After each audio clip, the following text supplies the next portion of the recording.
All right, everyone, here we are. More Reptiles podcast number 4. I forgot to ask how you pronounce your YouTube channel name before we started. That's all good. Sostic. Sostic. See, I always said Sostic in my head, but to hear that makes sense. So we're here with Sam of Sostic Reptiles or Sostic, whatever it is. Man, I'm foggy right now. But it's going to exist, but you're closing it down. So how do Yeah. we announce or how do we introduce that? The former Sostic Reptiles? Yeah, that's tough. That's tough. Yeah, I mean, it's got to be tough for you too. Yeah, it sure is. It's been a long time in the making and a long time of me planning to actually kind of close it all down and wrap it up. So, Yeah, man, just to hear your video talking about how you had been thinking about it for a whole year and like executing this plan without like the general public knowing, I was like, man, this guy is smart. thank you. Yeah, it really was a long-term plan and a long-term thought. So, but I didn't want to rush into anything. So it really worked out in the end. Yeah, and you're very smart in thinking like, well, if I put this out there now, everybody's gonna just try and lowball me because that's the way people work. This Yeah, makes for sense. sure. And it literally happened too. I was kind of joking about it, but it did happen after I made that video. People messaging me, and I expected that. But Yeah. yeah, Yeah, and I've been curious too since I heard you say that, since you posted whatever thing just on like Instagram, you had so many messages yeah, on that alone. Then on YouTube, like I'm sure there was a million more, but aside from the how cheap can I get your geckos messages, like are there a lot of frequent questions people have been asking? yeah. I'd say the most common ones have been, what gecko are you keeping? Because I mentioned I was keeping one Mm, specific crested, and then also what I plan to do with the channel, where people can find me later once I actually do finally leave. I'd say those have been the top three pretty much. Um, okay. but yeah. Yeah, I mean, I figured this the amount of people, and I'm sure people are probably catching on by now, especially since you posted that last video saying you only have like, I don't know, less than 10 left for sale. Yeah, actually, now I'm completely sold out. I have a couple on hold yet, but other than that, they're all gone. So, That is crazy. yeah, it is. And It how really is. fast it happened. Like, not even 2 months. Yeah, it actually went a lot quicker than I was expecting too. Because I think I posted the first one for sale on February 11th. So we're coming up on, yeah, a little bit more than 2 months, 3 months. Wow. And Yeah. and now they're all gone. One's on hold, a couple on hold, and you have one left, huh? Yep, I kept my special one. So I've got him, and I'm keeping my colony of morning geckos too. Mm. I have a bioactive of those. So looking forward to keeping those and my other crested. Yeah. Do you have a bioactive for the crested too? I'm thinking about setting one up for him because right now he's in a normal tub like I kept all my other ones in. Mm-hmm. But it would be really nice to set up a nice bioactive for him, and I really enjoy putting those together too when I did it for the morning geckos. So I think that'd be really nice. Yeah, it seems so. Coming from someone who's never actually set up a bioactive, it feels like an intimidating thing, but then you see Yeah. how it's done, and I feel like it's not as intimidating as it feels. Yeah, it I know when I was first looking into it because I've only done one, so I'm nowhere near the expert on it. But there's like so many different substrate layers and all the different little things. It is intimidating, but the one that I set up about a year ago for the morning geckos is doing pretty good still. Actually, plants are growing, so good first experience for me. Yeah, that's cool. There's actually one for sale locally here right now that's like not too expensive. So I'm like, maybe I'll do that and just have one and then go from there. Yeah, kind of like a head start almost. Mm-hmm. Yeah. So before we started the recording here, we got into starting talking about YouTube, and I hate to burst people's gecko bubbles, but I just want to talk about some YouTube stuff for first. Like you mentioned that you had been on YouTube for a similar length in time to me. So like what's your history with it? So I started well, I guess I really always wanted to be a YouTuber, of course, when I was younger. And I Yeah. saw Brian Barczyk's videos, and I was also into gaming. So I saved up some money and I started my first channel in either June or July of 2014. So about 10 years ago, coming up pretty soon, actually. Yeah. I had a I had a gaming channel first, and then I had some other small channels that I kind of deleted. And then after that I had the Sostic channel. So I've had Okay. a couple. Yeah, and you mentioned that the gaming one did pretty well too. Yeah, that was pretty tough to walk away from because that was really my first experience and first kind of success, I guess you would say, a little bit. And Hmm. especially for me at the time because I was like 14, 15, 16 when that all happened.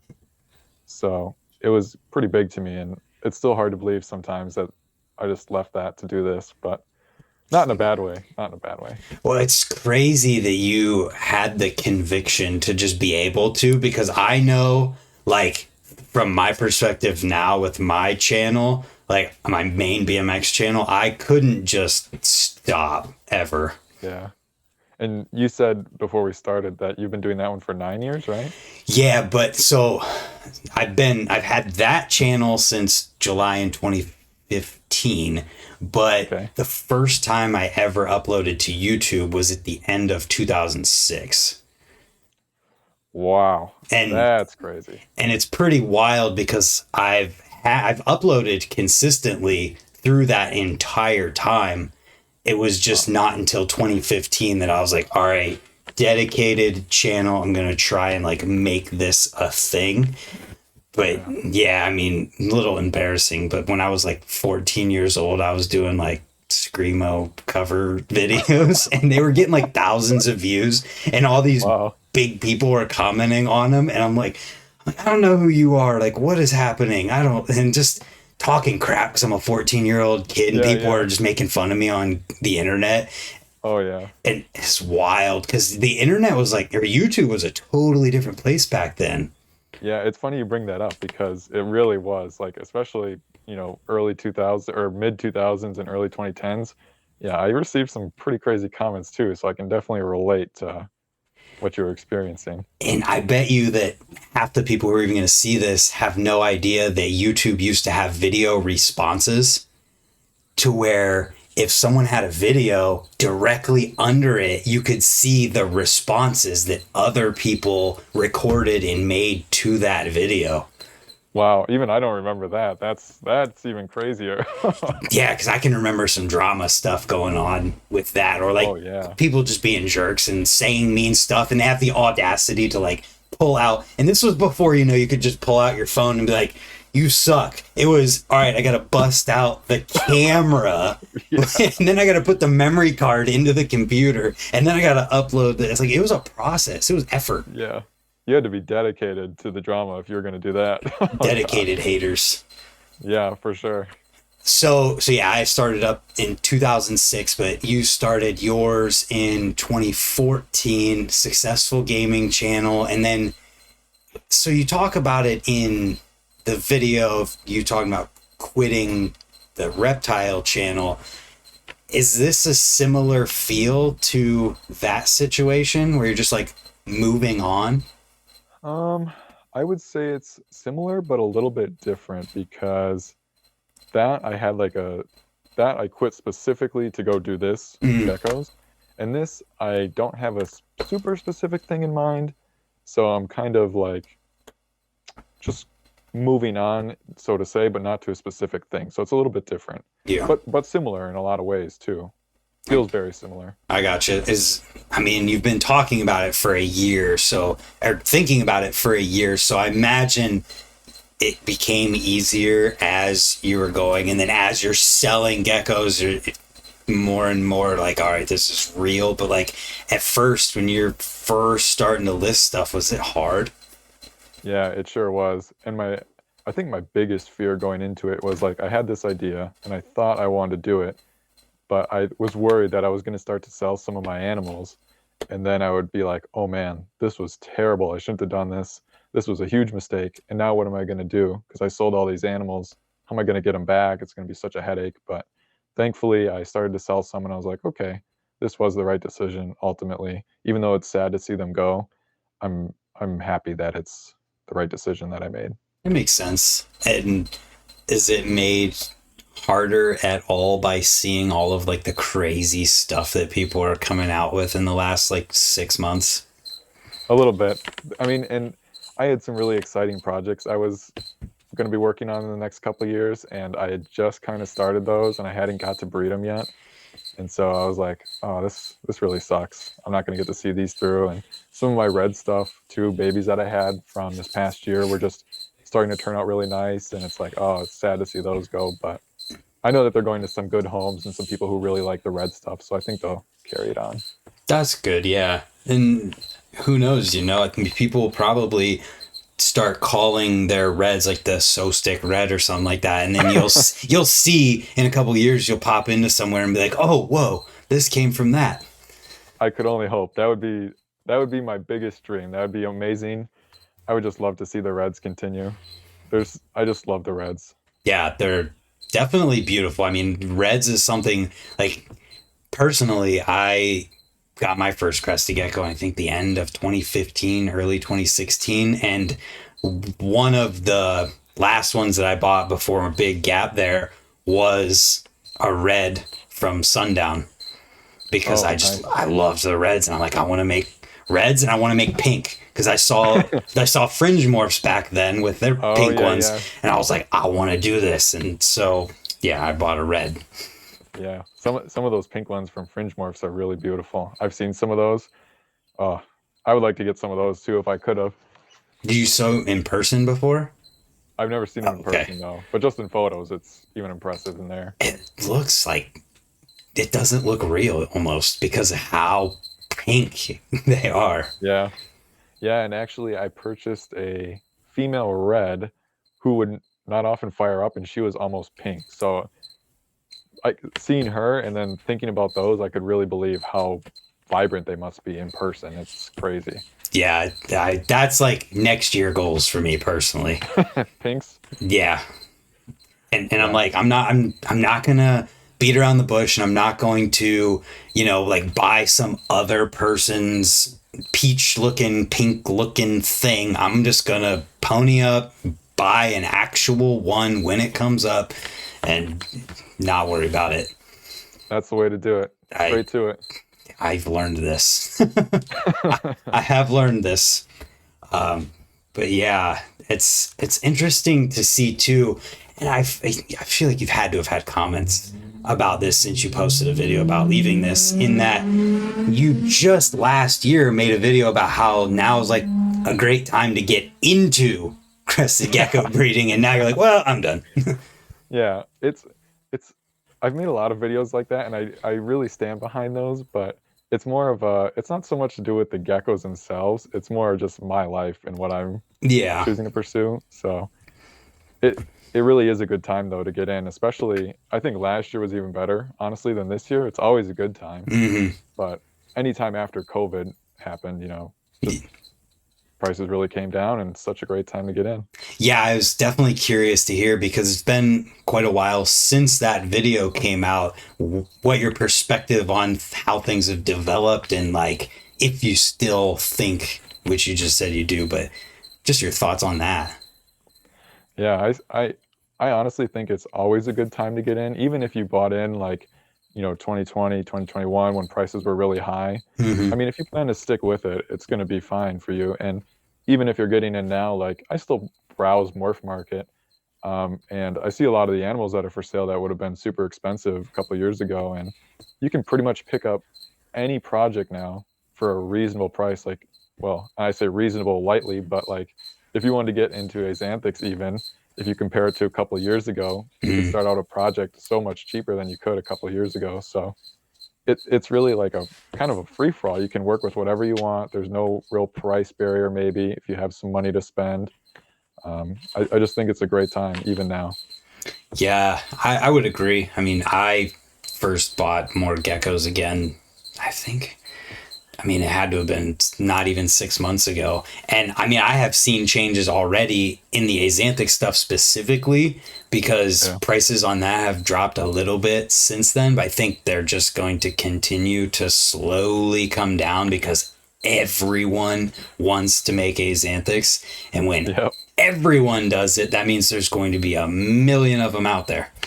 Yeah, that I think that's what really did the price drop initially too. Mm. There were so many people who were wanted them, but also that were producing them, and that's what really took it down. So I think you're spot on there that it's going to continue to drop. And so if that's something you got your eye on, then I think it's going to be an even better time probably next year at this time to buy some. Yeah, and so my perspective on that too. Yeah, I did my podcast with Brian about the whole history of Azanthic and how he strategically released them and everything. And like, had Cool. he not done it the way he did, they probably would already be like super cheap because Yeah. he did it very smartly by not just exploding them everywhere and just trickling it out there in kind of a good way. But I mean, even just from what I've done, I bought possible het lily babies, and I'm like, so I wholesaled them, so I got a good deal. But like, Ooh. I'm also seeing, sub adults and adults of that not as crazily priced as they were when I bought the babies. So I'm like, well, if I would have just bought one larger one, I probably could have got it for close to the same price and then not had to wait. And Sure. yeah, Yeah, that's kind of tough, and that's kind of the game you play, like, and especially as time goes on and they continue to get, cheaper too. It's, oh, I could have gotten an adult for the same price that I paid for these babies, or I could have gotten a visual instead of these hats. And but yeah. as long as you're on the right track, it'll all work out. Yeah, and if there's one thing I've learned for anybody who's thinking about doing this or beginners out there is if you're going to buy anything, don't buy the first thing you see because I can promise you're going to see something that's either better or the same quality for less money. That's a It's guaranteed. gonna happen. I promise. Yep, it's And bound to. if you have the patience, wait till Black Friday because Oh yeah, that's when you buy geckos.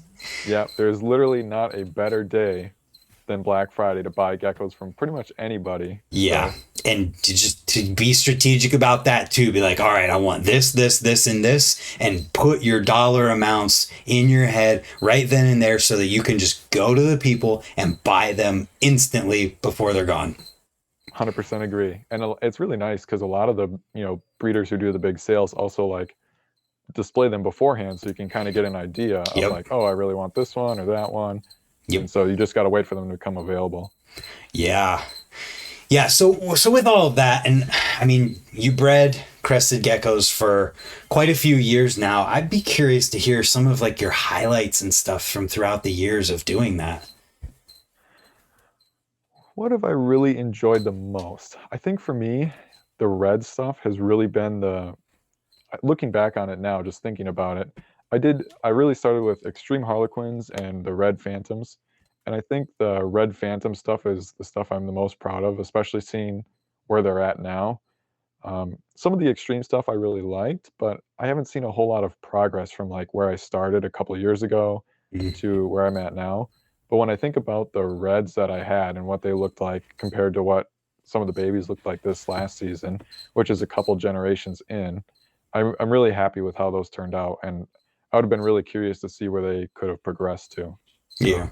I think that's one of my biggest highlights with the geckos. And I think other than that, their YouTube channel has really been the second biggest thing that I'm the most proud of, and it's been really special to me. Just being able to share all the geckos, make videos about them, and I've received so many nice messages over the years, and especially as of late, that it's really nice to know that there's people who really enjoy the videos and find them helpful. Yeah, I mean, they definitely were helpful for me with a lot of things. That whole video that you did talking about strong and weak pinning, like Yeah, before that video, it was like a foggy subject where it's like, I kind of get it a little bit. And then watching that, I was like, oh, now you look at everything and you're like, oh, I see it. I can see why things are yeah, doing what they are. And it's like, oh, it makes perfect sense. yeah, and especially actually after I applied that to my own stuff, which I did, things really started to come together more, especially like this past year. Some of the reds I had with that strong pinning, just oof, so nice. Yeah. And also on the lines of talking about YouTube again, we're going back to YouTube. I'm curious to hear too some of the things that you found worked like the best and some things that just didn't work at all in terms of videos and how they did on YouTube. Well, one thing that always does well is unboxing videos. I think that's a common theme amongst my channel and others from what I've seen. Yeah. That's always like, if you make an unboxing video, you're going to do well. Um, I think, although to be honest, I think with Crested Geckos, you can pretty much make anything and people are going to enjoy it just because there's not a lot of gecko content creators. Mm-hmm. Um, some of the things that have not worked so well, I find that if your video isn't, I call it, there's like three categories: document, educate, entertain. Um, I feel like documenting videos don't do as well. Like if I'm just showing you this gecko and I'm saying, oh, it's, you know, it's really cool. Goodbye. Yeah. That doesn't do as well as like trying to teach people something, at least in my case. Right. Because people want to learn. They do want to see your animals, but they prefer to learn about something new or be entertained, I feel like. Yeah. Yeah, that makes perfect sense. And that goes along the lines with like the back end of YouTube and how YouTube works as a whole, because creating that educational stuff is creating things that people are actively searching for every single day. Whereas here, look at this, unless it's something that no one's ever made before, then it's just, it's going to be your immediate following who watches it. And then maybe a random person here and there for as long as it's uploaded. But those, what they call evergreen videos, because they last forever, are the ones that, one, will make your channel money over time, and two, will get views over time forever. For sure. Exactly. Yeah, you're dead on. And like that video you mentioned before about the strong and weak pinning, I mean, that's a video from a year or two ago, I feel like. And Yep. you know, if you saw it, and I'm sure other people still find it, and you're exactly right. They continue to make money. People continue to see them, and those documenting videos where you just show them off kind of just fade to the background, and over time they just die. Yep. Yep. And I mean, to give context to that for other people too, I have my analytics pulled up for my BMX channel right now, and how you can see the top whatever videos in the last 48 hours consistently. Sure. Since I uploaded this video in May of literally almost, what is that, 7 years ago? It's from 2017. This video is still consistently getting views every single day. And it's because it's an educational video that shows up at the top of search rankings. And that's another thing that I tell people too when I talk about YouTube with them, is every single YouTube guru on this platform is going to tell you that tags do not matter. I'm here to tell you from experience that's BS, because they do. Yeah. Well, and it doesn't cost anything to do them, so yeah. I don't know why you wouldn't. But right. You're right on about that too. I mean, that compounds over time. Yeah. You know, and imagine if you had 100 of those videos or 500, you know, it's just crazy how it stacks over time. Yep. And I've firsthand seen, since all those people started saying that this stuff doesn't matter, that I go in and I optimize the tags on a video that's educational, and you can see, using tools like TubeBuddy or vidIQ that you can get for YouTube, that you can see where these search rankings line up, and you can see when you optimize it that your video starts doing better. And it's like, well, it's only because the tags are there and people are searching for this thing. And yeah, so that's one of the things I try to get across to people. And if anybody's watching this, like thinking about doing YouTube or whatever, educational videos, and put tags on them. That's right. And vidIQ, which you mentioned, is a free software, or you can have a free version of it. Mm-hmm. And why wouldn't you? It's just a booster. It doesn't hurt anything, right? Yeah. So. Yeah, man, I really loved that video that you just came out with, talking about how you should start a YouTube channel if you're going to breed reptiles. Please. I'm begging people. Like, start a channel. Yeah, and all of your advice in that video is just so spot on, because it just makes sense. It's a platform that you can do anything you need to do for your reptile thing short of actually caring for and breeding the animals. Right, and it's free. Most people have a, at least halfway decent smartphone, which is what I use. Yeah. You can buy a cheap mic, or you can just record off of your phone. And I think what stops a lot of people is, I mentioned it in that video, is putting yourself out there a little bit. Yeah. But also they don't know, like, you don't have to be an expert on it. You can just start documenting. You can just say, here's my geckos, here's what I do. Even though it might not do as well, you can slowly build into it. You don't have to start off, making crazy videos either. Right. And it was funny to see that video because what you put in there is like exactly what I've done and what I was thinking before I started this channel was just like I because of what I do with my BMX life and how crazy that life is, I don't know that I have time to just go and vend a million shows. Like, it would be cool if I could do that one day, but like, if I can just build a base of people who want to watch stuff and see these animals that are going to be bred together and then see the eggs, then see them hatch, it's like, well, maybe they'll want to buy them and I won't have to vend shows. Yeah, and that's like one of the biggest, probably the biggest thing that surprised me, or I didn't expect, or I didn't even consider when I was starting. I just wanted to show off the animals and make videos about them because I just like YouTube. Mm-hmm. But the amount of people over the years who have said, oh, I've found your YouTube channel and now I want to get this gecko is crazy. I mean, that's probably more than half of the people who buy geckos from me, maybe 75%. It's ridiculous. It's really amazing. Yeah, and you probably have no way of actually knowing because someone could have bought and not said anything. Right, yeah, and that's just the people who tell me too. Mm-hmm. So, like, the people who just buy off my website and don't say anything, I'm sure is even higher. You're right. Yeah, and it just makes sense. So just do it. Like, Yeah, just do it. it gets easier to talk on camera. And like, one thing about your videos is that the way you structured them fascinated me so much because pretty much all of them are just you holding geckos that are walking around your hands in front of the white background while you're talking about whatever the subject matter is. And it was like, from my background with YouTube, I'm like, in any other world, that would not work. Like, any other thing besides like pets and reptiles, crested geckos specifically, it wouldn't work because people generally need more than that. What do they call it? Retention editing.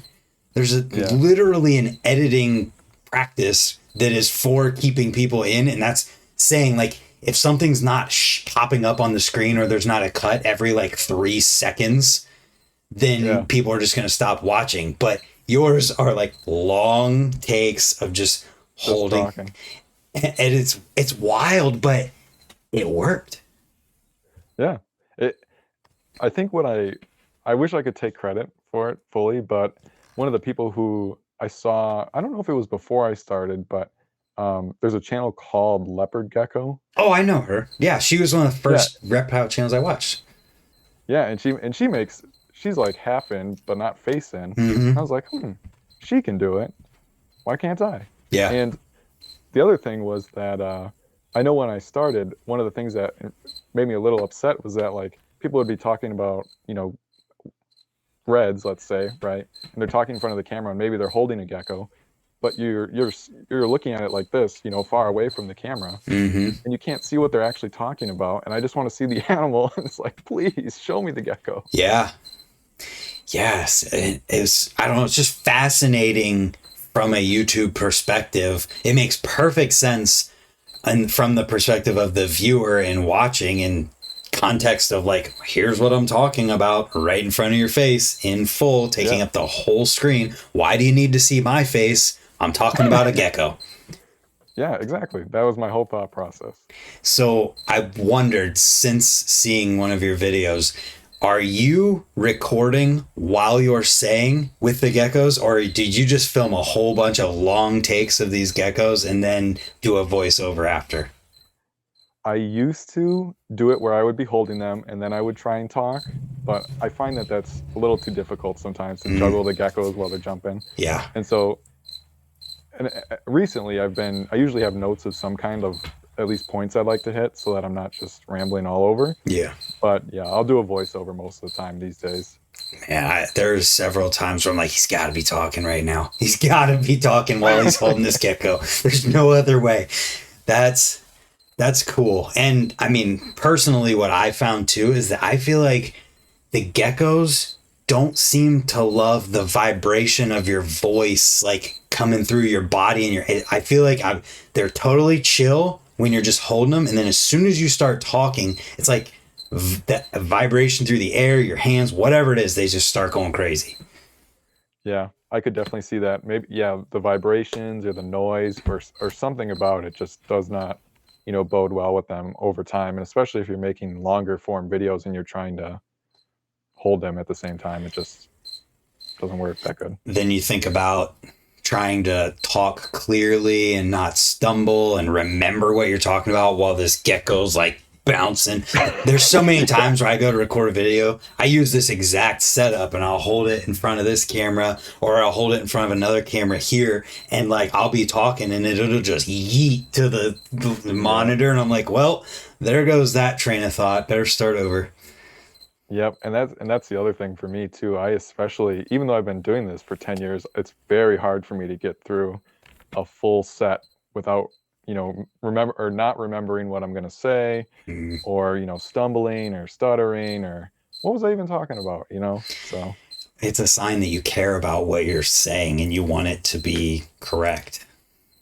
yes. I've come to Thank you. terms with that because there were many a time where I was recording some kind of tutorial and I'd end up just yelling because I can't get the sentence strung together perfectly. And like I'm being super hard on myself trying to get a 4 minute take with no mess ups.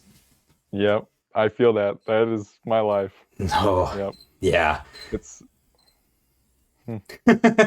You're like, I can I remember I was right just doing now. that with my last video actually. I had all the points on the board and it's like, why can't I just get through this one part? And just doesn't want to cooperate sometimes. Yeah. But I've just come to terms with the fact that it's a sign that you care a lot and that you want to make it good. And that's another thing that's so fascinating about the structure of your videos is that it's so much easier to make sure it's well said and everything is laid out the way you want to when you're doing it the way you do it, because you have all the footage there and you just have to say everything and string it together the way it makes sense. Yeah, and that is one of the nice things is you can concentrate a little bit more, hopefully have a little bit clearer thoughts, like you said. And I think that, yeah, that is one of the biggest benefits of doing it that way. Yeah. So before you started Sostic, did you, like with the gaming channel, did you have experience with talking like educational type things or trying to format videos that way? Yeah, so before I would make tutorials for a game called Rainbow Six Siege. Okay. So I was putting together kind of like the same kind of video actually. I would record and then I'd watch it and talk over it. And so that's actually pretty much what I do with the geckos now that I think about it. And so I did have that experience beforehand, but it's there's always a little bit of difficulty even today, just trying to speak clearly, say the things you want to say, and, have the geckos doing whatever you want to do at the same time. Yeah. Did you feel, or thinking back on everything, was there a period of time before you felt comfortable putting like the educational stuff out there because of like worry of, oh, I might say this detail wrong or something that people don't like or whatever? Yeah, and actually, I think that's probably one of the big mistakes I made with my channel in the beginning is I had never had crested geckos before. I had had leopard geckos, snakes, other things, right? Hmm. But I started trying to make like tutorials, kind of like I was doing, educational type. And I don't think any of the information was wrong necessarily, but I was just too much of a beginner to know all the details or know a little bit more that would make it a better video. Yeah, it makes total sense. It's something that I'm definitely conscious of starting a reptile channel because with the BMX stuff, like I can talk about this night and day, and I know that I'm not going to be wrong, and that I'm going to hit everything I need to hit, and I can be a good resource that people can watch something and be like, okay, I know that this is accurate. I know that there's not going to be anything questionable in here. But with the reptile stuff, I'm like, I don't know everything about these things.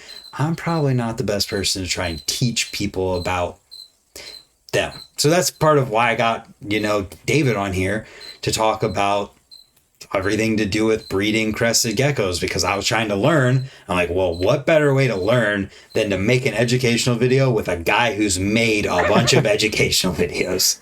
Yep, that's the way to do it. And there's kind of a way to get around it too, which is, if you don't feel confident yet in, talking about them and trying to educate others, you can just say, well, here's my geckos, here's what I'm doing, Mm-hmm. here's my opinion. This is just me doing it. And if you want to follow along or you learn something new, then that's great. But just me, I'm just doing this. It's not really to educate necessarily. Yeah, yeah, absolutely. Makes total sense. And there's a couple of videos I filmed that are like non-care related that'll be hopefully helpful to people, because I feel like there's a lot of focus on making care related stuff when there's a Yeah. lot of that out there and you can never have enough of it. But I feel like it's not my place yet. Yeah.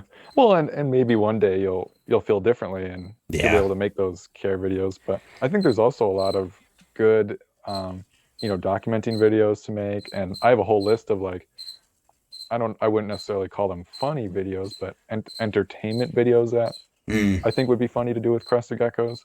Like, I always thought it'd be funny to, or just kind of cool to make a video like a tier list, like S tier, A tier, Oh, yeah. with all the morphs, and just like, for me, like I don't really like Dalmatians, so they'd go in D tier, Yeah. and just kind of, it's not really meant to be educational. It's just kind of funny. Yeah. That's a Yeah. good idea. That one's going to be some on someone's channel next week. Yeah, it might be. That's free content for you. Yeah. Just when you see it, just let him know the bill is in the mail.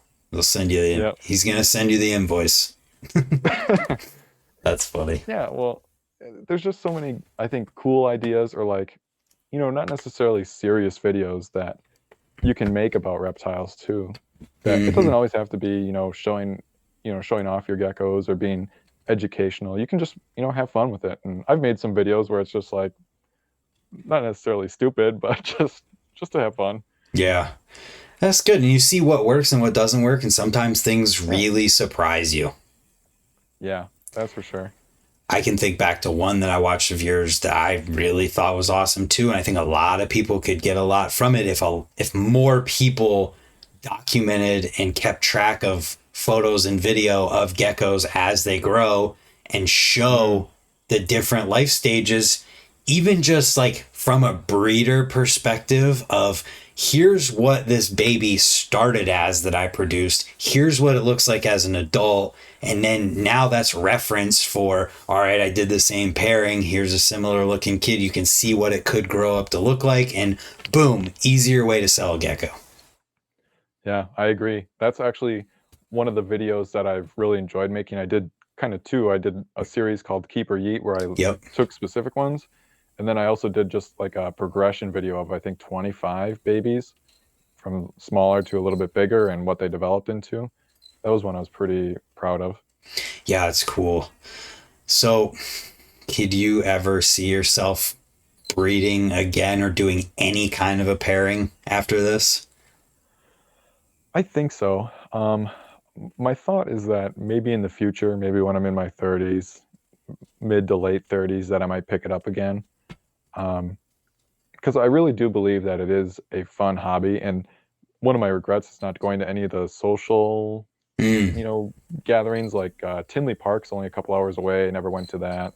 And like over this past weekend, just seeing all the people at Flora Fauna, um, I could see myself picking up a pairing again in the future. Yeah, definitely. Yeah, I could see that. And if it was me, just thinking, putting myself in your shoes, like I feel like I could just get the craziest possible thing as just one pairing. I'm only making 8 to 10 babies a year, and they're gonna be the craziest thing that exists in crested geckos right now. Yep, I could definitely see myself doing that. Just, a couple, maybe even like two, three, maybe, well, that's getting into some, you could get up to 20 babies, 20, 30 babies, maybe not. You're over here like, all Maybe right, just, 3, 4, 5, 10, 100 yeah. babies. Hmm. All right. Because I've had one female that I think laid 16 eggs. Wow. So she's a big girl, but that was a lot of babies. Yeah, that's interesting. I mean, I feel like it'd be cool to see whatever you would decide to do, in a few years or whenever it is. Yeah, well, I've thought about it, and it is possible that, not soon, but maybe a decade, let's say, that I would try and revive the Sostic channel after it's probably long dead, if YouTube's still around even, and pick up geckos a little bit more.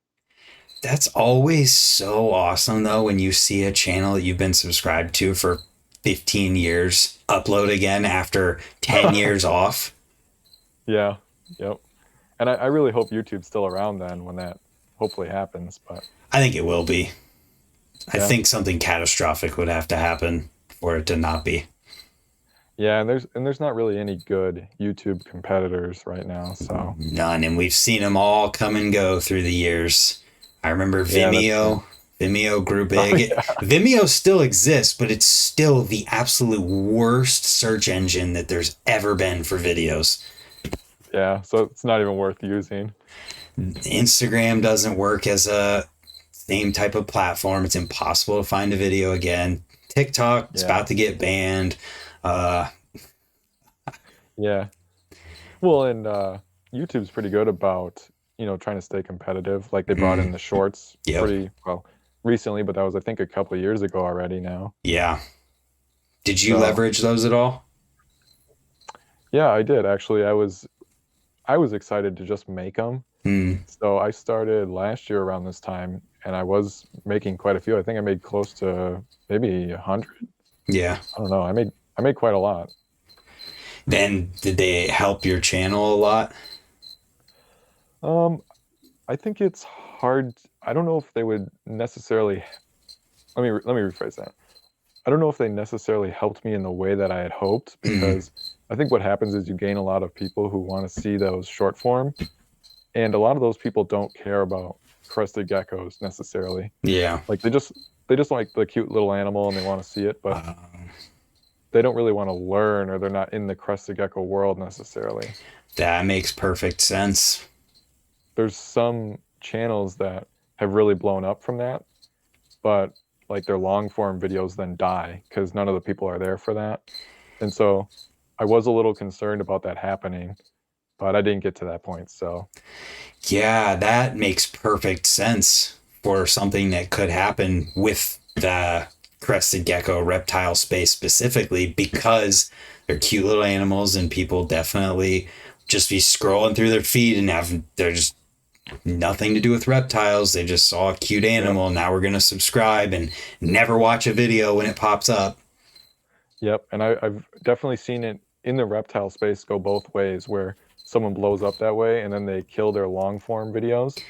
And I've also seen it where it works out really good. Like someone I had talked to when I was starting to get into the shorts is a guy named Leafy Street who makes reptile videos. Okay.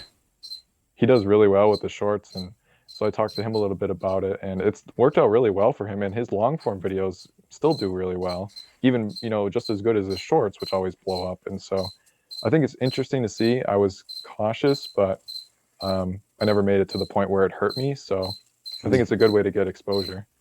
Yeah, that's interesting. Just through my own experience with them, they've definitely grown numbers a lot in terms of subscribers.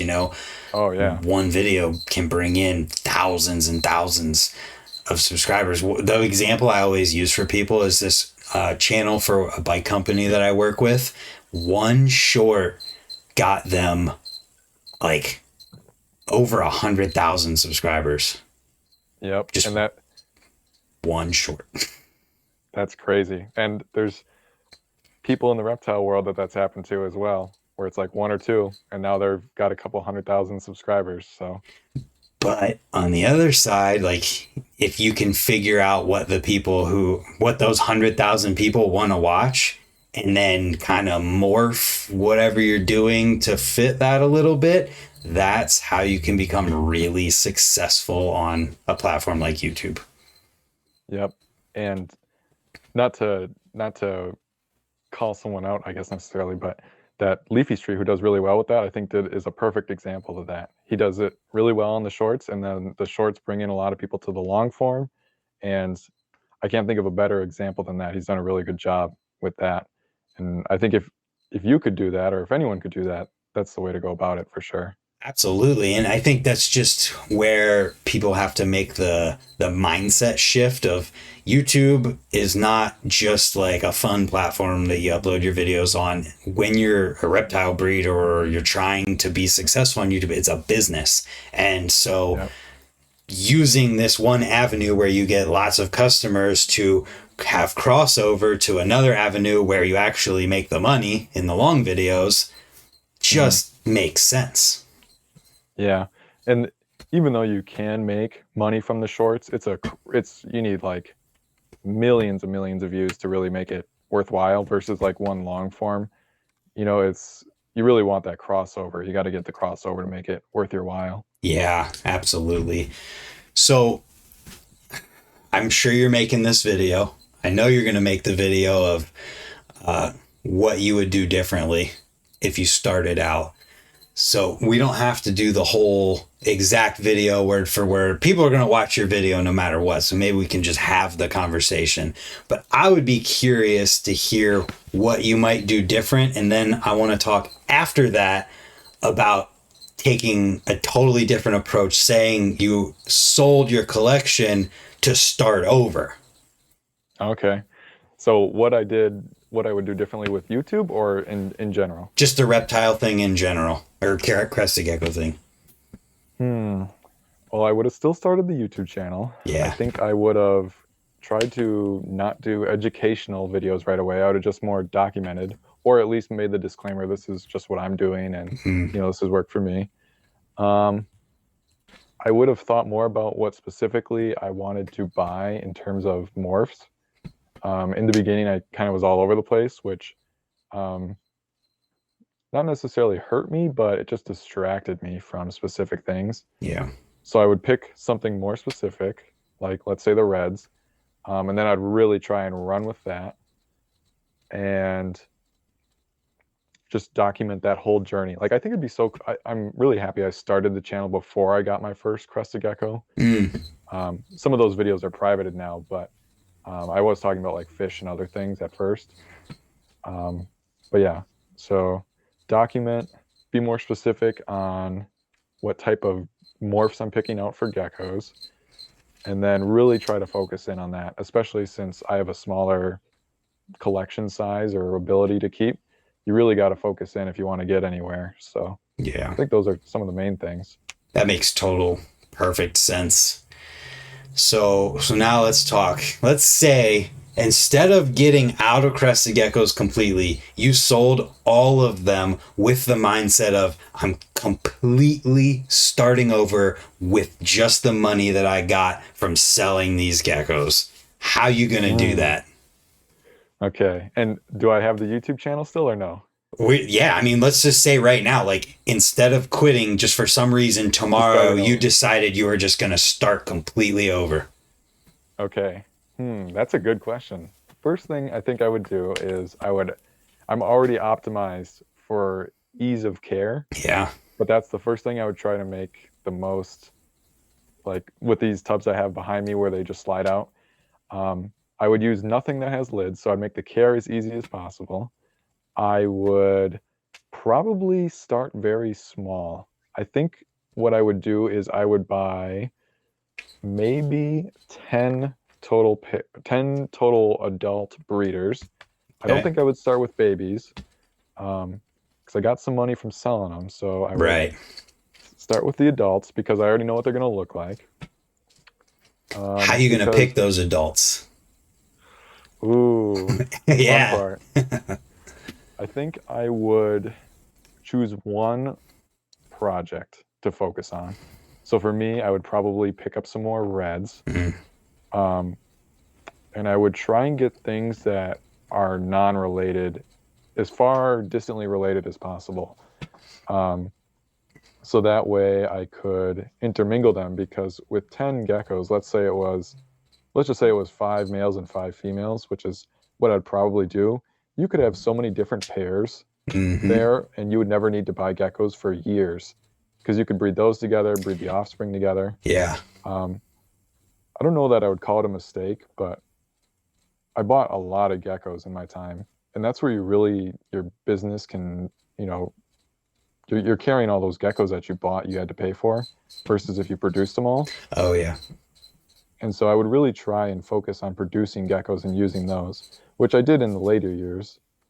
But I would pick the reds. I'd make it as easy to care for them as possible. I would triple or quadruple the amount of videos I was making about them. I would go ham on YouTube videos and social media in general, I guess you could say. Um, and I think that would really propel to the next level where I would eventually expand past those 10 that I had bought. Okay. That's makes a lot of sense. Hmm. I just love the asking that question, hearing your perspective on it, just because there's probably a lot of people who are in a similar, not a similar spot, but a spot of like, I'm starting from nothing and Yeah. where I don't know where to look. I don't know what to buy. I don't know how much to spend on this or that or whatever. Yeah. And I guess if you took away, like, let's pretend I was just starting with maybe like $1,000 for the geckos, Yeah. or maybe even $1,000 total, I would try and buy a simple but effective setup. And I would do a lot more research before buying anything, which is something I didn't do. Mm-hmm. So I would try and make it as easy to care for them. I'd put some money aside for, any type of emergency you might have Mm. with the animals or with the setup or something breaking. And then I would probably just pick out one or two really nice animals that I decide that this is what I would like to focus on. Because for most people who are picking it up today, they don't, necessarily have the idea that one day they want to have a couple hundred geckos. They Yeah. just kind of want to see how it's going to go first.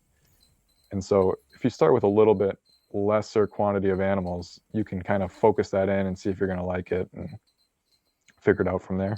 That makes sense. All right. What if you had 5,000 and you're Ooh, starting from nothing? 5,000. I've got nothing. Okay. I'm going to get I made a video about them, but the 45 baby racks Okay. from Sea Serpents, I'm getting one of those. I'm getting these tubs. These are the best I've ever used. Okay. Um, Gecko wise, what would I get? I would be, I don't know if I should say that or not. I would be tempted if I had that amount of money and space and enclosures. I'd be tempted to pick up a wholesale pack from someone, Okay. and instead of getting adults, raise them up as babies, and then pick the nicest ones out, sell the rest, and maybe purchase a nice pair or two. But if I had that amount, I would probably not chase expensive things. Like I don't think I would buy any Axanthics Hmm. starting out. I don't think I would buy any of the new morphs. Um, I would just try to keep it really simple, get a handle on the care and the growing of the geckos. But I think I would probably approach it a little bit differently if I had that amount. Because you could get some really nice wholesale animals for that money and grow them up, make some of that back, keep the nicest ones. Man, I messed up. What did you do? No, what I did. So I wanted to do Axanthics since they were first shown and announced. Like, I was one Ooh. of those people who messaged Brian in 2016, like, how do I get on the wait list? I want an Axanthic really bad. And so when my buddy was buying some geckos again, because he originally got me into them, I was like, oh, you jerk, man. You're going to get me back into this. I'm going to spend way too much money. So the first things that I did was I bought a 100% het for Axanthic, ready to breed male. What year was that? That was last fall. Oh, okay. Last fall. But I also bought the first and cheapest one that I found. Okay. So like there's nothing wrong with it. It's a super Dow. Like it's got good structure. It's just got a ton of spots on it because I was in a rush, wasn't thinking, and like spots to me, I don't care that much. But I recognize I'm not going to be able to sell things for as much because of that. But I bought that and I was like, okay, well now I need a female. So I didn't know about the whole Black Friday thing. So I went ahead and just once again found the best deal that I could find on the biggest one. I didn't buy the cheapest, but I also just found the best first one I could.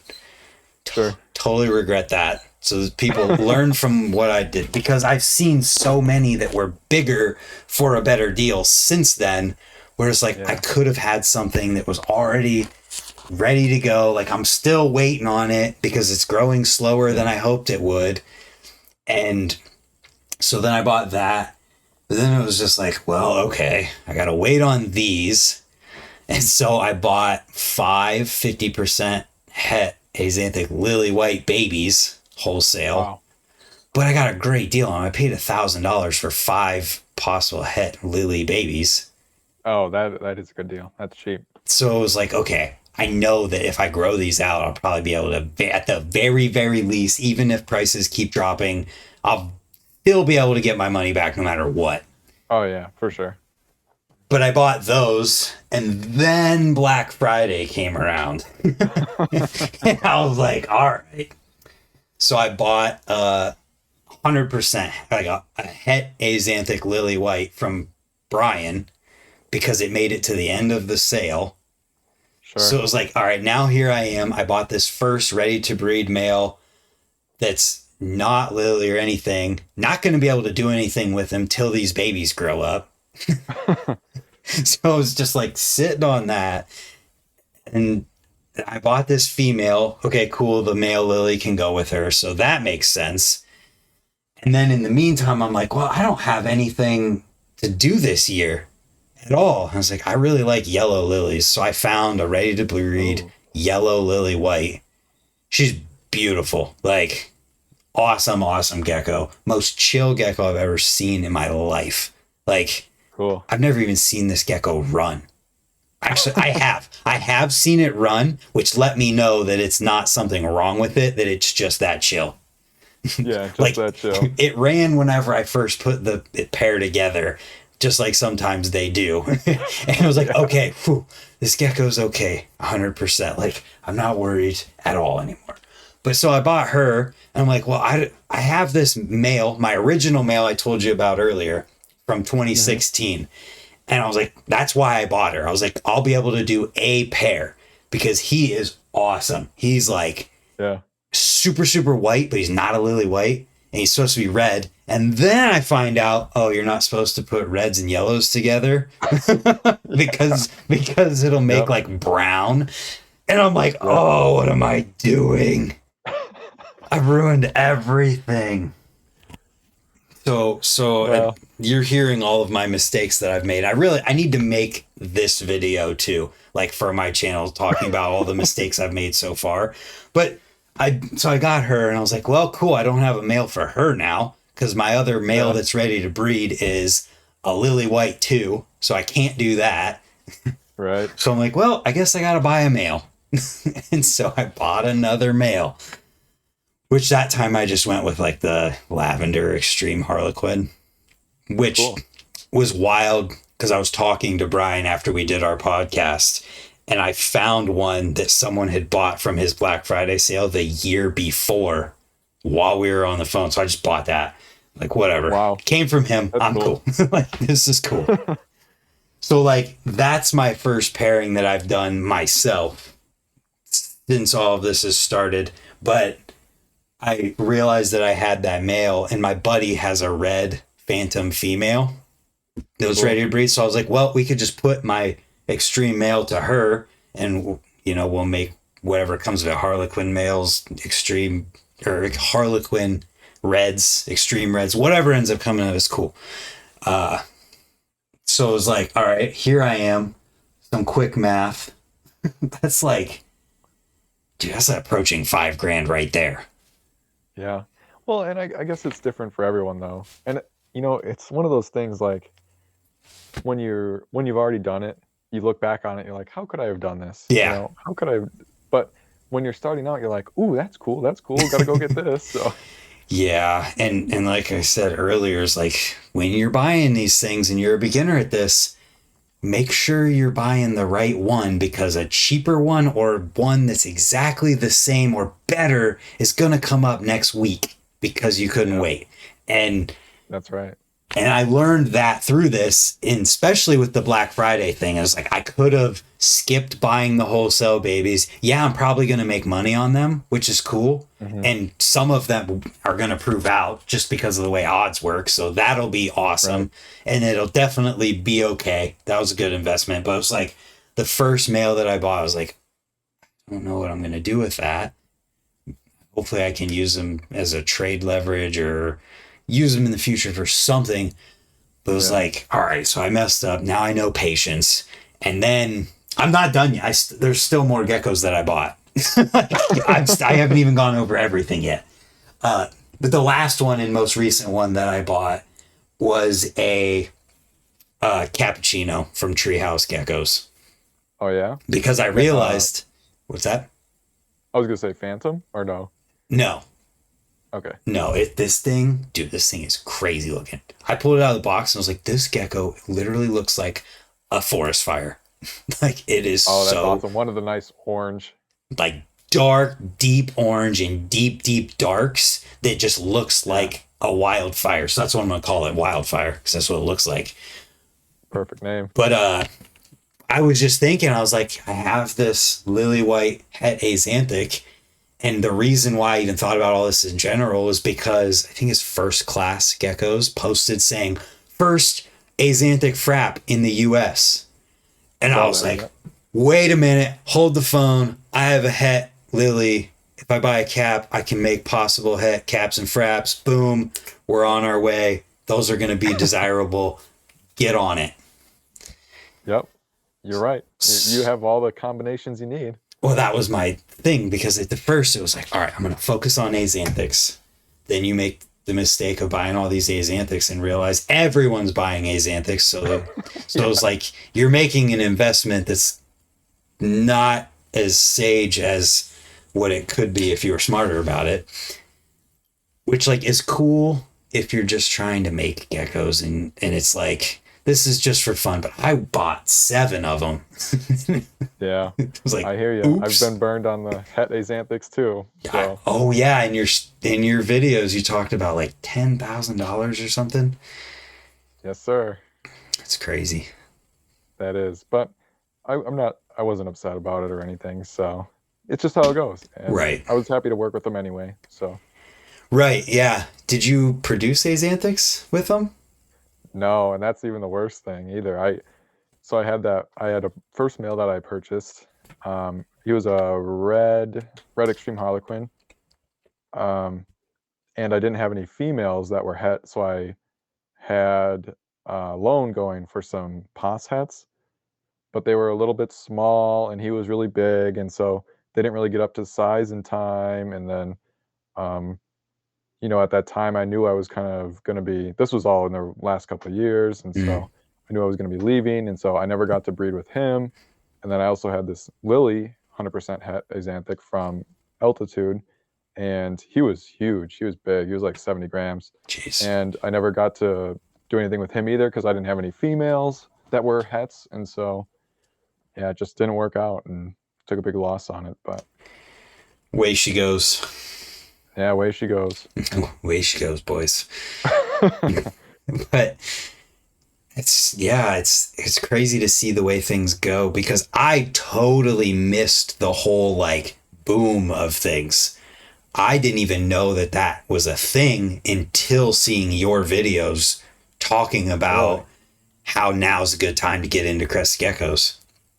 Oh yeah, it was crazy. I remember when 2020 first hit, I was worried that I wouldn't be able to sell my babies for that year just because of, Hmm. everything happening. But the exact opposite happened and couldn't keep them on the shelves, and just anything and everything people wanted to buy. And, after that, obviously it was the reverse, like these last couple of years. And so if you have been wanting to get in, it was a great time. It is a great time, and so it's crazy the cycle that happened there. Yeah, it's crazy to see it in hindsight because I didn't know that prices were low. I'm already buying geckos, and then I see this. Totally used your video as confirmation bias. Like, let's go, let's buy some more because Full pedal. right now is a good time, and I'm the kind of person that like I'm not gonna be upset if none of the babies that I make this year sell. I'm gonna Yeah. be stoked on caps and fraps and all these yellows and everything I'm doing. I'm gonna be happy. But the fact that it's also a great time to do it is like, sweet. I can justify this money that I'm investing because the chances are decent enough that like I'm gonna see that money back. And at the very, very least, I will be able to make the money I invested back and have all these cool animals that I've always wanted anyways. Yeah, and I think in a way you got really lucky that you started and kind of got back into it when you did, because if you had been trying to buy there during COVID, you would see a lot more loss in what you had just purchased. Yeah. But you picked it up right at the right time, and prices are good to buy. And I honestly don't think that the market is bad to sell in either. I mean, I didn't tell anyone I was selling off my animals, and I sold, close to 200 in couple months, and Yeah. for a reasonable price, and I wasn't even trying to lowball. And so I think it's a great time to sell. Things feel more normal like they were before 2020, and so I think that's really a good thing. Yeah, it's awesome. It's awesome to hear perspective from someone who lived through all of it and seeing hopefully like we're starting to level out, and then obviously we're going to see whatever the hot thing is go up, and if somebody discovers something, all of Yeah. that. I wondered too, something in my notes. I wondered if you thought that something that already exists will be the next hot thing, or or based on your experience and seeing all this new stuff coming up, if you think it'll be something totally new. That's a good question. I don't foresee anything that's already out, really spiking up. I see new combinations, hitting that hot peak for a while and then slowly, hitting the trickle. I don't think things will ever be like they were the last couple years, like how everything was hot and Mm, crazy and ridiculous. Um, but I think if someone discovers something new, that's going to be the next big thing. And then just some of the combinations of current things. yeah. I'm not fully up to date on all the new combos, but some of the things that are still more rare, I feel like are going to be valuable for a while just because of the odds of producing them. Yeah, absolutely. And just hearing people talk about the, I think we're kind of getting there with axanthic stuff and seeing like what's possible. I think that's kind of, I don't want to say been done, but when you look at the cap stuff and see where it was when they first were kind of discovered, and now you're Yeah. seeing what people are doing, and like you look at them and you're like, that's a cappuccino. Yeah. Almost hard to believe that they're the same thing. Yeah, and it's wild to see how people are putting them with different things, and some of the stuff like doesn't even make sense to me. Like, Like, what do you mean? for example, I was looking at some that were posted today. I think it was Cool, Calm, and Crested posted up, and the baby, or the one that was for sale, was like that deep red I was talking about. But then you looked at the parents and it was like, there's no red in the parents. It's crazy. Hmm. And then like when you see when they did the podcast with Treehouse Geckos talking about caps, and you see how she first started making some of these crazy ones like what I bought. It's like it came from a charcoal and a lily white Hmm. being put together, or an extreme whatever it was, and there wasn't any red there, but then the deep reds of this cap came from it. It was like, I don't know how. Do we know how that happens? Yeah, that's very interesting. I'd be curious to see how that happens too. I'm not fully up to date on all the cap stuff, but Let me that is see. very unusual. Let me see if I can pull up. Oh, it was on Facebook. And then I can share my screen with you so you can see it. Because it was just like, it was wild for me to see and then make the connection of like, these are the parents, but I don't know how. On Morph Market, was it them? Pretty sure. Yeah, it was them. All right. So here's an example. Let me pull this over here. I'll share my screen with you real quick. That's not it. This is it. This start sharing and here. Okay, so you can see how this one's starting to get those reddish tone to its face and it's kind of orangish looking. Then you look at the Yeah. parents and you're like, there's nothing red about those No, at not at all. all. Like literally nothing red. So it's like, how is this happening? Is it something with the yellow and the cappuccino mixing together to make this crazy red? I don't know. Yeah. Yeah, that's really strange. You would not suspect that from those parents at all. And it's interesting to me. And then here's another mistake thing. I was like, oh cool, I got this yellow because my het axanthic lily is like a yellow orange. And then I Yeah. hear her in the podcast on the Gecko Pod say, I don't know about putting cappuccinos with yellow. I'm like, I'm doing everything wrong. But I was like, you know what? I don't care. I'm doing it because I want to see what happens. Yeah, we're gonna send it. Yeah. But yeah, so I mean, are you gonna follow this stuff at all, do you think? I don't know. I'm undecided at the moment. I haven't been up to date, honestly, on caps, fraps, sables, even the new Axanthic stuff. Mm, Even when I was still planning to continue on, I wasn't following it as closely. I don't know if I really had any interest in the caps and sables, to be honest.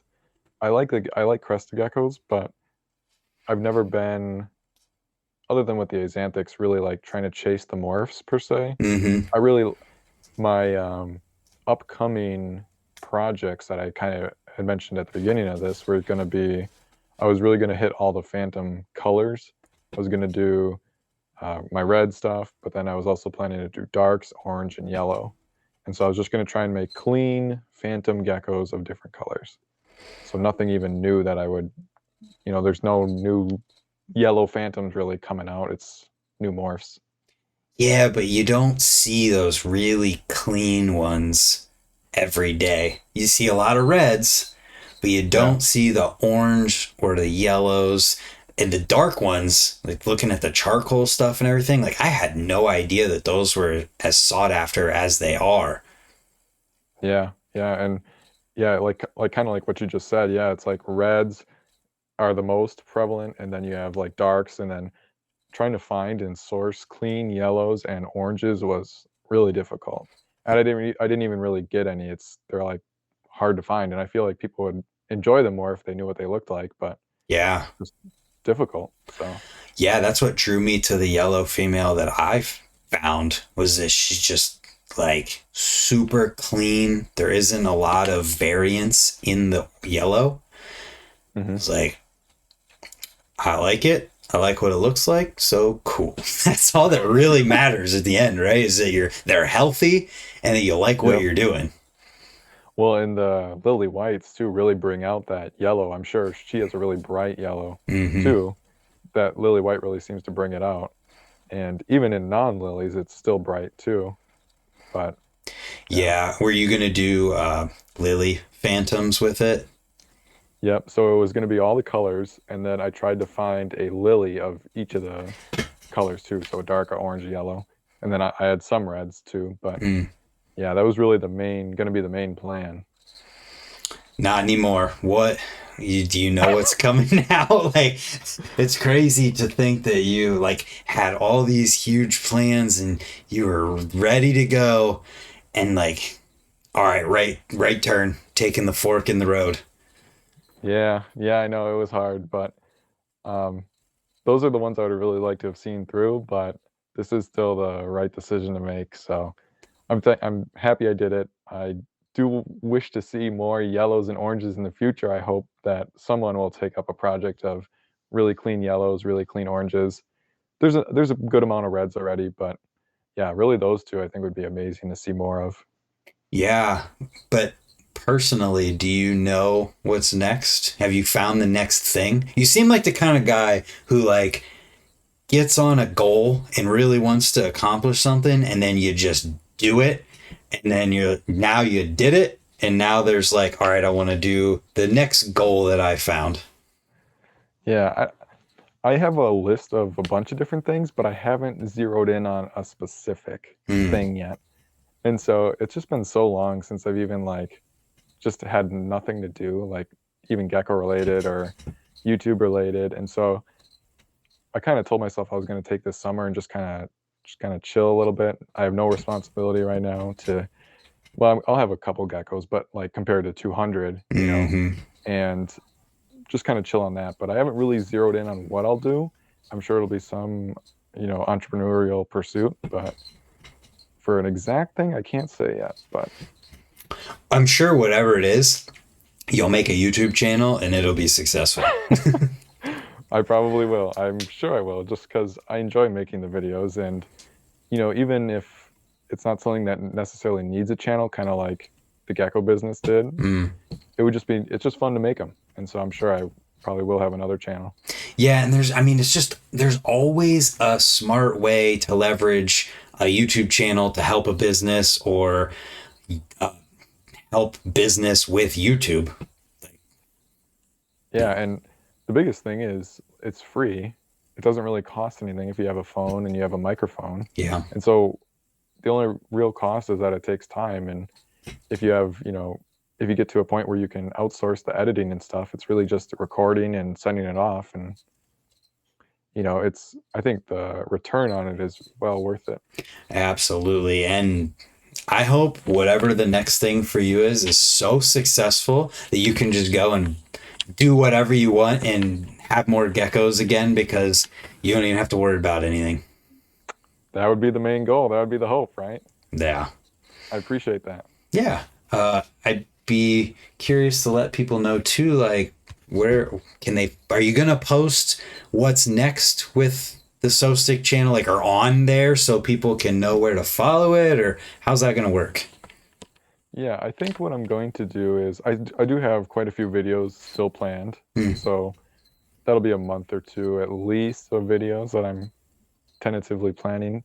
But after that, I'm sure I will make, even if it's not right away, I'll make a video saying, hey, just made this new channel, go follow me there.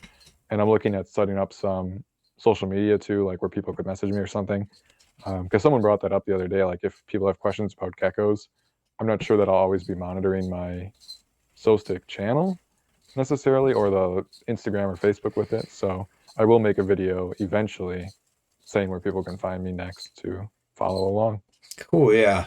And feel free to grab the I if I was selling everything to start over concept. I think that'd be fun to hear totally fleshed out. But Yeah, there's a couple good ones from this video or from this podcast that I can take and make into videos. That one, or even the what would I do if I was, um, never mind, I forgot what I was gonna say. was it the beginner thing? If you're just starting from scratch? Oh yeah, yeah, yeah, yeah. Because that's changed too. I made a video about that maybe a year or two ago, Hmm. but I think my opinion on that's changed even since I made that. And that's kind of the other thing is that over time as you make videos, your opinion can change, and so you make subsequent videos that Yep. flesh it out all the way. Yeah, and I think that can help a lot of people who watch the video and they see this person who has a lot of experience talking as if they were going to start over completely but still had that experience, the approach they would take. And just Mhm. it's even with like my BMX stuff and through the interviews I've done on here, I just want to prevent people from having to make the same mistakes that I have or that other people have, and educate them from the start. Because like even in the BMX world, it's similar in that like there's different level of like bikes you can buy that are made of different materials. And so the way it works is if you buy the cheap thing, you're going to buy that thing twice because you bought the cheap one and then you ended up buying the expensive one when you learned that you needed the expensive one. And Sure. and so it's just like preventing people from wasting money and wasting their time or getting hurt and things like that is really important. So I hope that, you know, through this conversation and all the videos you make winding down the reptile business, that it could just help people, because that's it. Yeah, and you're absolutely right, because you know, if they can watch that and then learn, you know, if they're starting at this point already, you know, ahead of what I knew at that time, and they're starting 10 steps ahead of me, and that can just propel them so much further going forward. So Yeah. I think that is such a helpful thing to do for people. Or they can do what I did and spend 8 grand and be like, dang it, I messed up every step of the way. Well, it's a good learning experience though, right? Yeah, it just means I gotta buy more geckos so I can buy the proper ones that go with all of them that I bought. Which, hey, I'm not upset about it. Well, have you started to sell any of them? No, I posted the first het male that I bought on Morph Market just to see, because it's like I'm not Okay. going to be able to do anything with this guy for a year or more at this point, because the biggest of the pos het lilies that I have is like 13 grams or something. So Oh yeah. they're not even close, and it just doesn't make any sense. So it's like, well, I could try and sell it, use that money towards something else, or if no one wants to buy it, I'll just keep feeding it and keep Throwing it out. it. Yeah. Well, at least you would get a little experience though on all sides of things too before you know, fully have found what you want to work with. You know, the buying, the selling, and all the aspects that go along with that, because that's like half the battle is getting all the geckos, but then actually selling them and dealing with the people, and that's a whole nother thing. So Yeah. I mean, how long did that take you to get used to? um I think after my first year, I was very nervous when I sold my first couple, because like you don't know, you know, you're shipping this live animal, and I in my head now it seems normal. Okay, I'm just going to put it in this box, you know, ship it out. But Hmm. to normal people, that's such a crazy thing to think about, and it definitely was for me. But after that first year, and you send your first couple out, you really get used to the packing and the regulations and all that. And Yeah, that's the one thing I was a little nervous about, but I was like, well, if I can sell this male, then I can do it once, know how that works. yeah, and that's really the great thing, is learning from experience. You know, if it goes well, you'll be like, okay, that's not so bad. Yeah. Yeah, and I mean, I feel like I've never seen or heard yet of someone getting a dead on arrival, just in general. Pretty pretty rare. I mean, I've never had any as far as I know. And I mean, I feel like you'd have to try, if you're try to get a dead on arrival. I mean, you it's very hard with Cresties. They're so resilient. Yeah, and or something really bad just happens that's a act Yeah. of God, you know. But it just seems like you'd see that in all those groups. Another thing for beginners, so you know, don't go in the groups for advice unless you have to, because everyone is going to tell you that you're wrong or that you suck or that you shouldn't put Yeah. these geckos together because they're going to make a muddy base. Yeah, I think the Facebook groups can be pretty bad at times. There is some good ones and some helpful things, but you're dead on there too. I mean, for real though. So, for context, are any of the bins behind you for adults? Yeah, so I think it would be these ones Yeah, on my side here. you post These four. that in those groups, and you're gonna have 100 people telling you they're too small. Yeah, A that's for hundred sure. people, and what those 100 people have no idea about is that just about every big name breeder who has to house hundreds of geckos is doing it in something like that. Yeah, you're dead on. And most of the people in those groups too, I find just by looking and having been in them for years, is they got one gecko and two geckos, right? And Mm-hmm. it's a lot different than keeping, like you said, a couple hundred. Yeah. And yeah, it's just, it can be a bad place sometimes. Yeah, you just got to go into those understanding that there's a lot of people who are talking in terms of I'm only having one or two geckos. I have space in my house for a 24 or 18 by 18 by 24 and everything's fine. But if you're planning on getting a lot of them, you better have an entire garage or basement or something if you're going to keep every single gecko in an 18 by 18 by 24. Yeah, you're right. And kind of piggybacking off of that too, going back to YouTube a little bit, you have to be, one of the things I've tried to be is very careful about, you know, I've been a little bit paranoid about like showing my setup. I haven't always done it that Oh, much, yeah. and that's one of the reasons why. I mean, I have nothing to hide, but I just know how people can get sometimes, especially like in the groups. It's not so bad on YouTube, but you know, every little thing is picked apart, and anything you show can be, taken out of context or whatever, and just taken the wrong way, and it's can sometimes be a lot. Yeah, and it's definitely a responsibility to show things in the correct light and prevent that from happening and making sure you're doing Yeah. things right so it doesn't have to happen. And Right. it's something I'm very conscious of as well. 'Cause people like to try and cancel. Yeah, they sure do. And, to some degree, if you're not doing anything wrong, there's nothing to worry about. But, like, if you've been on, Facebook or Instagram, like, it seems like it happens to everybody eventually for some reason or another. I'm thankful it hasn't happened to me ever, but I also have nothing crazy going on. So, Yeah, people are gonna go in your videos from 4 years ago. He's doing, yeah. and I don't even have any more geckos, man. What are you doing? Yeah. I just jinxed it now. I shouldn't have said that. No, I think you'd be all right. Yeah. That's There's nothing to me that jumps out at me as like, oh, they're gonna, get me for that. But it is something to consider if you're making videos or posting on those groups or, putting anything out there, I guess, really.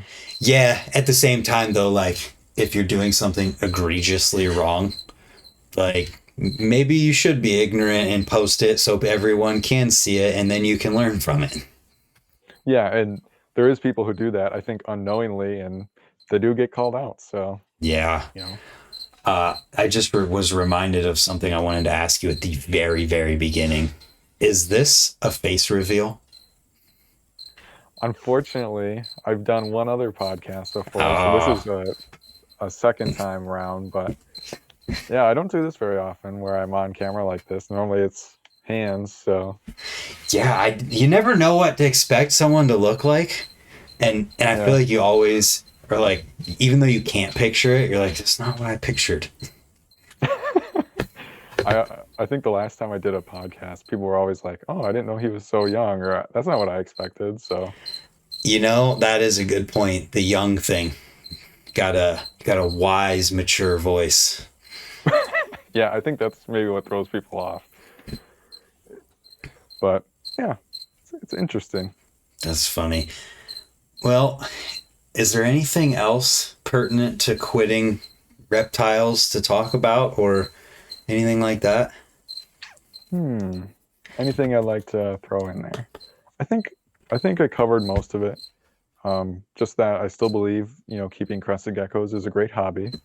I think it can be a great business too. Um, I think the animals are really amazing, and if you choose to work with them, you won't be disappointed. Crested geckos, I think, are by far one of the best animals to keep.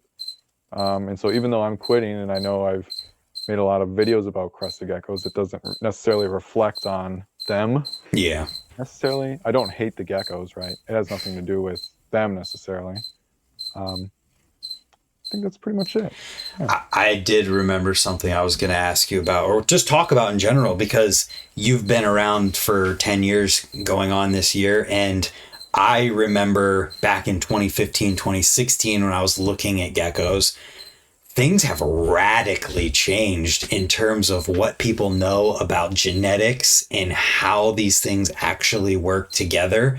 And I watched a video recently, I forget who it was, but they were talking about how, or asking the question of if they thought that crested geckos would go the way of like ball pythons or other animals where it's literally just like, you know, the genetics, so you know what's going to happen, you know, all the ins and outs of things. And like, Hmm. I'll throw my perspective out there, then you can talk fully about it. I personally think that there's so much variance in within these morphs in general, and like sometimes you put two things together and you get something that you didn't expect, that even if you know all the genetics, you put together a het axanthic cap, you know, het phantom, het empty back, like you put all these things together, like I think you're always going to have an element of unknown with crested geckos. I think that's true, and I think that's mostly because there'll never be a true like wild type Mm, animal. And even in the wild, I know that there is some variance. And so since we brought these in and they're all kind of muddied up, and we didn't document it early in the beginning, yeah.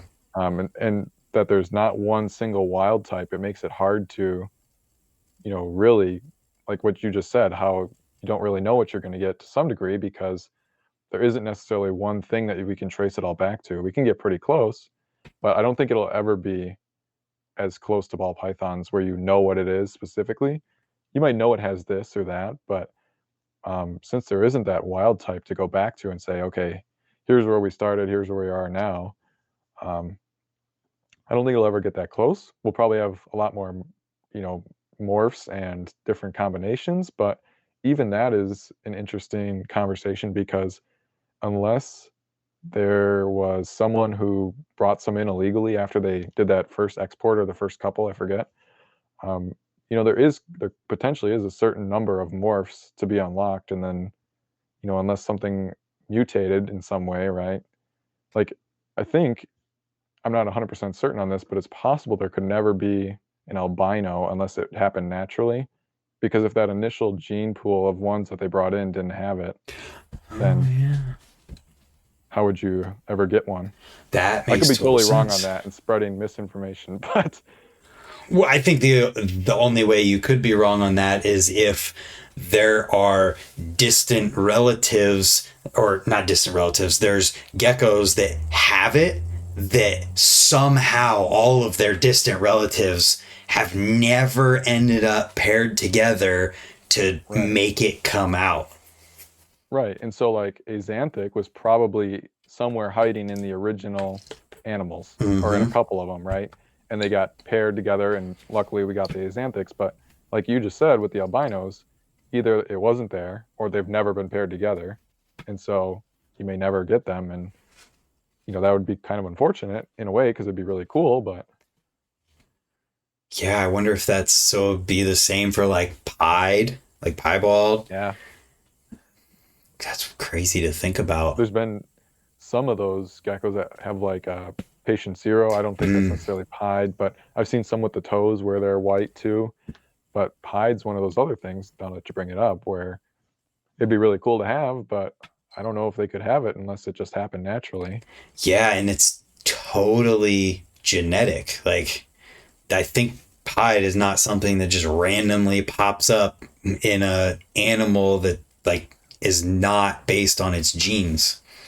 Yeah, and I'm a little unclear with how that works specifically, so maybe I'm not the best to talk on it, but from my understanding, yeah, you might never get that, and Yeah, I mean, just from my little experience in seeing and hearing about piebald deer here in Ohio, just mhm. because we had one by my parents' house one time, it was like Oh, cool. interesting to see that and like see how that pops up in a wild population, because it's just this random thing that randomly pops up from time to time, and but it never fully goes away because one will pop up here and there, but like, Right.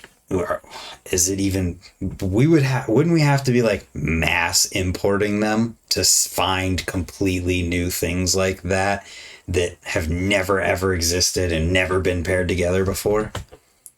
I would think so.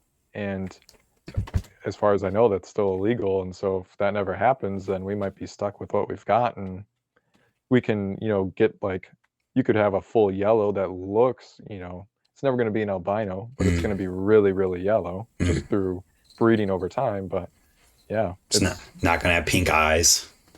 right. Yeah. And it's not going to have that probably really whitish yellow texture color to it. But Man, but it is crazy at the same time to see everything that's been coming out recently from like the Cho thing, which I don't know, yeah, it appears to be something recessive that's totally different than everything else. I don't know if you've seen Elite Cresties. Is it Elite Cresties with the kingpin thing? yep. I The find that very interesting. That is very, very interesting too. And now they just put up the first kingpin cap that they've hatched out. It's Oh, like, okay, cool. so what's that going to be? But it's like we keep having these new things that come out of seemingly nowhere. It's like, Right. how many more are there? Yeah, and that's very interesting. And I think what's interesting for me, I wasn't around in the really early days, but these came in the late 90s. People started working with them. And what's the reason that these are all popping up now within the last, 10 years, let's say, or Yeah. for lily whites, I think it was like 2010 or 11 where they were discovered. But before that, not a whole lot. Some of the colors, but I mean, so I'm not a genetics disclaimer, whatever I got to say, so people don't yell at me. But what makes sense in my head is what you mentioned about the whole muddying of things, in that it's just taken this many years for the originals to breed to others, to get to others, to get to others, and then finally just, poshets getting passed down to down, down, down, down for as long as it does until they end up together. And then as enough time goes by and enough geckos get paired, eventually, if not already, everything will have been paired to something that it's distantly related to. right. And I think that's part of it too. And also something I just thought of is that I think people are a lot more conscious about it because not that people weren't before, but they've seen all the previous morphs that have come out, and so now they're watching everything like a hawk. Yeah. And just from some of the strange animals I've had over the years, I think there's still probably a couple morphs that haven't fully come out yet or been discovered. But I don't know if we'll ever get to ball python territory where they got, what do they have? Maybe 100 more? I have no idea what happens if we Google all ball python morph. Yeah, there's got to be Uh, a lot. well, I mean, there's one, two, three, there's 30 that just pop up as like a quick result on Google as a list, Wow. which it's kind of cool because they all have drop downs. It's interesting, Hmm. but there's gotta be so many. Then there's articles, 25 popular ball python morphs with pictures, top 10. Wow. It's It'll be interesting to see where crested geckos are at, and then just seeing how we understand the genetics of things, because I can remember when I first was buying them and thinking about breeding, and I bought a breeding pair, that it was just like 100% based on what the parents and the parents of those parents looked like. Oh, gosh. It was like you just look at the parents and the grandparents and you put them together and you're going to get a combination of that. Yeah, call it a day. I mean, that could work to some degree, though, for some things, right? Yeah, but But understanding like how you talked about the pinning, for example, like that completely influences or can completely influence which animals you put together. And if you don't make that connection of the strong pinning you talked about can kind of guide the pattern to being similar in that parallel nature, it's like yeah, if you don't know that and you just randomly put stuff together, then it's a crapshoot. right. And I probably would not have picked up on that until someone else was talking about something else, and it struck my mind. Oh, I should look at my animals and then really observe them and see what's going on. And that's when I noticed that. So I think it's kind of a snowball effect in that case too. People Mm-hmm. start looking more closely, they see things, they notice things, then other people look at their geckos, they see things, and I think it's really good though to do that. Yeah, and I guess as long as we haven't tapped out the new stuff that can happen, the cap thing is just a perfect example of what can come of it. Axanthic is a perfect example of what can come of it. And earlier I said I don't think we're tapped out with Axanthic stuff, obviously, but it's like a lot of it has been figured out. But then you see, sables come into the mix, and you see fraps come into the mix, and now you add Axanthic to that, and it's like you get a new thing, you find out about cap, and now we're just now this many years later seeing these crazy ones that in the beginning would have been like, whoa, that's like not even the same thing. Right, yeah. And that's where a lot of the new stuff will also really benefit from all the other new stuff is that you can do combinations of everything now and all the original Hmm. things that have already existed. And so I think there's a long road ahead for crested geckos. I don't think they're near the end per se for morphs and combinations, but yeah, it would be interesting to see where it kind of ends up in a couple more years or a decade or two. Yeah, man, I feel like I could sit here and talk about this forever. I want to be conscious of your time too, though. Yeah, I don't want to take all of your time. No, no worries. Yeah, because there's just more and more stuff that pops into my head. Like I've also noticed how a lot of these higher end geckos are just being bought and sold by breeders to other breeders, and how many normal random Joe Schmo off the streets buying a Xanthic crested gecko as a pet. Yeah, I feel like the number's not very many. No, not really. I wouldn't think anyway. I feel like the pet end of crested geckos probably ends around for most people like $250. Yeah. I mean, when I was first starting out, that seemed like a ridiculous amount to spend. Now I would think, oh, that's normal. But Mm. I know for a lot of normal people that for just a pet animal, that's topping it, at least for me. But then you think about a dog. People spend $1,500 on a dog, no problem. Crested gecko Yeah, lasts twice as long in life as the dog, but it won't lick your face, maybe. But yeah, right. Yeah, that's actually a good point. Designer dogs. yeah, that's real. I mean, a lot of Yeah, people love their designer dogs, and crested geckos are like literally designer geckos. yeah, you're right. Huh. I guess I never made that connection, but yeah, people will spend $1,500 on a special dog breed, but huh. Wonder why Dogs that are is. dogs are also special though. Yeah, it is a hard comparison to make. Yeah. But yeah, I've noticed that a lot of the buying and selling of expensive things is done within the community, which I think it's awesome that it can sustain itself with as many people as there are buying from each other and producing things and going back and forth. Yeah, and to some degree though, it's always like, well, if selling to a fellow breeder is going to mean that they get to further their projects. Um, I'd always rather do that, and some people are looking for really specific things, and so I'd kind of rather go to a breeder who's going to be able to produce and work with that thing more than just say the random person who's just going to keep it and never Yeah. produce anything with it. I guess depending on how special it is to some degree.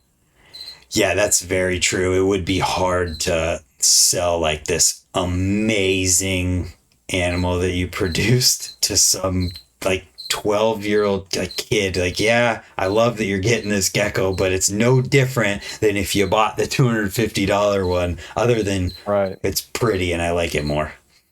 Yeah, and that was kind of like something that kind of happened with some of my reds that were. I mean, I liked all my reds, but there were some in particular that I knew were really nice, and I really wanted them to go to people that I knew were gonna work with those things and hopefully take them to their full potential. Hmm. And so I think that they really did go to those people, and so that's one thing I'm thankful about. And I think there'll be some babies on the market of those eventually. All right, people. Sostic Red. Sostic Red is a thing now. I Type of wish. on Morph Market. I'm gonna create the trait. Yeah, yeah. It's gonna be New a thing. category. Yep, that's funny. Oh well, Sam, I appreciate your time. I'm gonna I'm going to wrap this up here just because we could talk all day long, and you're leaving Crested Geckos anyways. Yeah, but I always enjoy talking about them no matter what. So Yeah, it's been an awesome chat. I appreciate you taking the time, and I really, really hope that people can learn and gain experience without having to actually experience it so they can go even further. thank you. I appreciate you for having me too, and I hope people can take away something from this and really learn some good things from it. Yeah, so just know everybody that there's more videos coming. You got a month or two of ideas out there, and who knows, maybe something will come out and you're just going to be like, man, I have to have it. We'll see on that one. On that note, everyone, I appreciate you tuning in, and we'll see you next time.